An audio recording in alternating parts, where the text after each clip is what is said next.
Hello guys, it's me Ira and welcome back to my channel. For today's video guys, I want to share my premature delivery of my daughter. So nanganak ako guys is 7 months pa lang siya.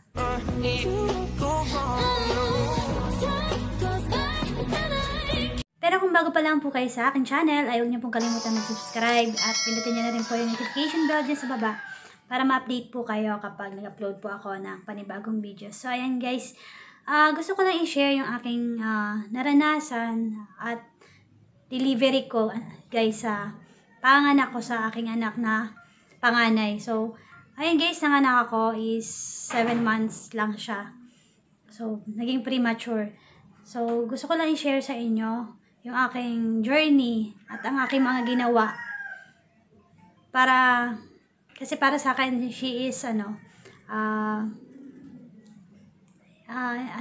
miracle na nabuhay yung anak ko ng 7 months lang ko siyang pinanganak at wala pa siyang 1 kilo nung pinanganak ko siya. At saka hindi rin siya guys na incubator. Ayan guys, nagbuntis ako at age of 18. Tapos nanganak ako November 28, 2018. Pa rin ako, 18 years old ako noon. Kasi premature nga 7 months. So dapat mag-deliver ako is January. By January pa ako manganganak. So nanganak ako November 2018. So bago yan guys, yung pagbubuntis ko na yon, maselan ako magbuntis. So after kung malaman na buntis ako, ayun, nagsusuka ako. Suka ako ng suka, tapos halos di ako makakain. Tapos dumating pa yung time na yung bawang, pag naamoy ko siya, hindi ako makakain. Tapos pag nakain ko man siya, if ever di ko siya naamoy, isusuka ko rin siya. So halos lahat ng kinakain ko ay isinusuka ko lang for almost 6 months. So 6 months na pinagdaanan ko yung suka ng suka. Yung naranasan ko is yung susuka ka na lang ng nung suka mo dahil wala nang laman yung tiyan, may suka mo is yung dilaw na talaga. So ganun na. So medyo mahapdi na sa tiyan. So yun guys, mga 6 months medyo okay na yung pakiramdam ko. Kaya nagtinda-tinda ako. So ayan, mahilig kasi ako magtinda-tinda. Nagtinda ako doon kasi maraming nagbibinggo doon sa amin. Nagtinda ako ng yung popcorn saka yung mani na sinangag. So ayun. Tapos yun yung pinagkakabalan ko ng time na yon. Tapos guys, nung 7 months old na siya, wala akong idea na may nanganganak ng 7 months or premature na tinatawag. Kasi at my age, wala pa akong gaanong alam pagdating sa mga bagay na yon. So, ayun, 6-7 months sakto, nag-labor ako, umaga pa lang. Nagkataon guys na walang tao doon sa bahay namin, so ako lang. Yung husband ko kasi, nag-work siya sa Santa Rosa. Tapos, yung mama ko, nagkataon na may pinuntahan. Tapos yung sister ko, wala pa, di pa nadating. Pang umaga kasi yung work niya. So, may mga trabaho sila guys, lahat. Tapos, masakit na yung tiyan ko. Pero wala naman akong hinihingi ng tulong kasi try ko baka yung susuka lang ako na hindi ko may suka or something na may nakain ako So, ayun, may kapitbahay akong lumapit sa amin. Tapos sabi niya, anong nangyayari sa'yo? Sabi ko, masakit po yung tiyan ko, ate. Tapos sabi niya, hindi kaya mga anak ka na. Sabi ko, ate, 7 months lang yung tiyan ko.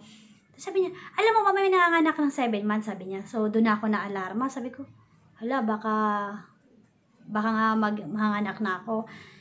So, inano ko lang yun guys. Hindi ako tumawag sa mga kapatid ko, sa mama ko. Tiniis ko lang yung sakit kasi kaya ko pa naman i-tolerate yung sakit niya. So, ayun, bangon lang ako ng bangon. Medyo naglalakad ako ng konti kasi nga ang sakit or minsan maupo ako mahiga. Kahit ano na lang ginagawa ko para maibsan yung sakit niya. Tapos, bandang hapon dumating yung sister ko. Dinala niya ako sa yung pinapa-check upan ko. Dinala niya ako doon. Tapos, unfortunately guys, hindi ako tinanggap doon doon ako nagpa-check up talaga sa lying na yon. Pero hindi nila ako in-accept at kahit hindi man lang nila ako binigyan ng referral sa anumang hospital. So ayun guys, after ko namin pumunta doon, pumunta kami ng Manila. Sinugod muna nila ako Manila eh. Alam ko PGH, Jose Reyes, Bali mga 4 na hospital yung napuntahan namin doon. At yung iba doon na hospital, tinanggihan kami kasi wala daw kaming check up, walang pinahabalik kami kasi wala daw na referral galing from the lying in na pinapacheck upan ko. So, yun. Yung sumunod naman, napunta namin. Hindi ko na alam kasi yung pasunod na napunta namin. Naman, wala naman daw incubator. Kaya, bahala daw kami kung ano mangyari sa bahay. So, sa takot ko, hindi kami nagstay. So, sabi ng mama ko, kuha na lang tayo ng referral from the midwife. So, bumalik kami ng San Pedro galing guys sa Maynila. Tapos, pagbalik uli namin ng midwife na yon, hindi pa rin kami binigyan. So, yan, dinala nila uli ako. Dinala nila ako sa travel uli kami papuntang Monte. So, dyan sa MC, yung sa tapat ng munisipyo, MCM ba ata yun? At, hindi rin nila ako in-accept kasi wala daw available na incubator that time. Tapos, dalhin naman nila ako sa hospital ng Osmon, yung hospital ng Muntinlupa. Hindi rin nila ako in-accept kasi wala daw akong check-up at wala rin din silang available na kama. Kama yung hindi available daw dun sa kanila. Tapos, ang ginawa namang kapatid ko, dinala ako sa Calamba naman. So, sa Calamba, guys, 3 hospital lang napuntahan namin doon. At, ganun din yung nila, walang incubator at wala akong check-up sa mga hospital na yon. Pero usually, guys, ang sinasabi nila, walang incubator na available. Tapos, tapos bumalik uli kami sa San Pedro. So, travel uli kami at nakarating kami ng Perpetual, dinala ko nila dyan. Tapos, hinihinga nila kami, guys, ng down payment na 150,000. Yung normal delivery, guys, is 40,000 sa Perpetual. Tapos, yung incubator daw is cost 10,000 per day. After kumanak. So, yun yung magiging Tapos, syempre, hininga kami ng down. Wala namang pambigay kami. So, umalis kami doon.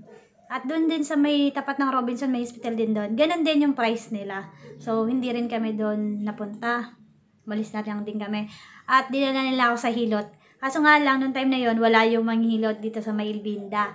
So, hindi rin doon Tapos, kahit yung mga lying in, yan, sa Pasita Doctors, binaybay na nila lahat ng nandiyan na madaan na hospital. Wala nang pili-pili kung sino na yung tatanggap sa akin. Unfortunately, wala talaga, guys.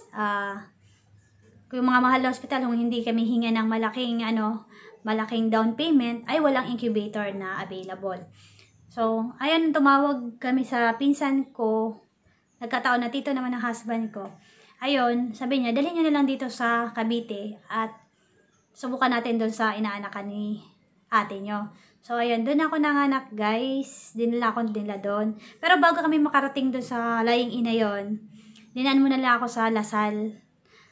So nga lang, pagdating doon, sabi nila, ganun din. Walang available na incubator. Tapos doon pa lang, may dugo na. Lahat ng hospital na yun, guys, ina-accept lang nila ako doon pagdating sa emergency in IE, paulit-ulit na IE, ganun lang. Tapos, i-out na nila kami, papapirma kayo ng waiver. Ganun lang yun nangyayari. So, nung pagdating namin doon sa lying in, pina-fill up yung mami ko ng ng waiver na kahit na mangyari sa akin o sa bata, ay wala silang pananagutan. So, sabi ng mama ko, basta makalabas lang yung baby ay okay na. So, ayun, ko doon.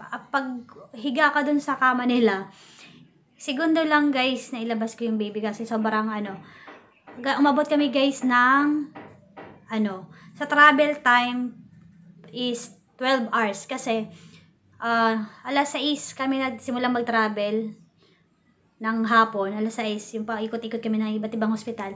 Alas 6 ng hapon, tapos nanganak ako, guys, is around 6:30 ng umaga. So, yung 12 hours na yon, paikot-ikot kami at kung saan-saan hospital na pupunta. After my delivery, guys, ayun, sabi nung midwife, ayusin mo yung pagkakahiga ko doon, tapos wag daw ako malikot kasi naman yung pagtanggal siya sa akin nung kasi tatanggal niya daw yung yung inunan. So yung inunan, naramdam ko kasi yung ano niya, yung kamay niya dun sa loob. Tanggal niya yung inunan. Tapos sabi niya, dikit daw at durug-durug na yung inunan. So, wala akong idea kung anong klase yun. So, sabi niya, durug-durug daw. So, wag daw ako malikot para hindi daw ako maraspa. So, nililinis niya na. Tapos, after nun, yun nga, sabi ng mga iba, kaya daw naging ganon dahil inaswang ganon-ganon. So, mga pamahiin or kung ano-anong ano. So, ayan guys, nung after na ako na yung inasikaso man yung baby, chinek, alam ko guys, ang chinek niya yung kung mayroong mabutas ba yung puwet, kung may butas yung tenga, yung ilong, yung mata, yung lalamunan, tapos sinangksyon yung bata. Tapos, ayan yung mga chinek sa kanya. So, good news naman, meron siyang nag-function lahat naman ng kanyang tapos yung mga daliri niya ay hindi naman dikit-dikit. Tapos may butas naman yung kanyang puwet at yung tenga sa kailong. So, ayun. Tapos maayos naman yung breathing niya. Ang ginawa doon ng doktor, ng midwife, pinadala nila sa ng mga bata. So, pina-check yung bata ulit doon. Tapos, after mga ilang oras, ibinalik doon sa lying in na yun kasi okay naman daw. So, niristahan siya guys ng is 26 daw yung ipainom. Tapos, ayun, yun yung gatas niya kasi wala pa akong gatas. So, yun yung inaano niya. Pero yun guys, kasi hindi siya nakadede ng ayos. Ginagawa namin, dinatrapper lang namin siya. Tapos, as in, patak-patak lang talaga yung niya kasi hindi siya marunong magsip-sip. So, tapos ang liit-liit lang nung ito guys, ito yung picture ng baby ko. So, ayan, kung mapapansin nyo, dito, mga 3 months na siya dyan. Pero ang liit-liit pa niya. So, ayan. Ayan. Yung guys, yung dito niya, para siya dito may headband, parang may ganyan na angat. So, parang may hagdan, isang step na hagdan. Tapos, yung timbang niya, wala pang 1 kilo. Yung liit niya, wala pang 12 inches, guys. Kung mapapansin nyo yung ruler, wala pa siyang ganun kahaba.